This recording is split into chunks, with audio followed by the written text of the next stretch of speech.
রাধে রাধে বন্ধুরা, এটা হচ্ছে আমার মামার বাড়ি।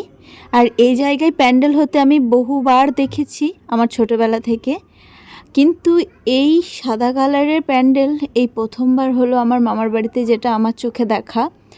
আবারও মাথার উপর থেকে আরেকটা বটগাছের ছায়া সরে গেল। আমরা আমার দাদুকে হারালাম।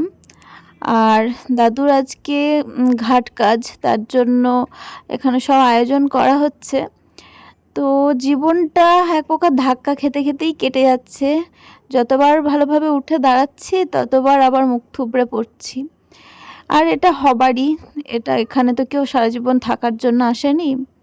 তো এরকমভাবেই চলছে। কালকে দাদুর শ্রাদ্ধানুষ্ঠান আছে, আর এর সাথে ভোজ কাজও আছে। তোমরা আমার দাদুকে দেখেছো, অনেকে চেনো। বাপিকে হারানোর পর এইভাবে দাদু চলে যাওয়াটাও আমরা ঠিকভাবে মেনে নিতে পারছি না, কিন্তু আস্তে আস্তে সব কিছুই অভ্যস্ত হচ্ছি।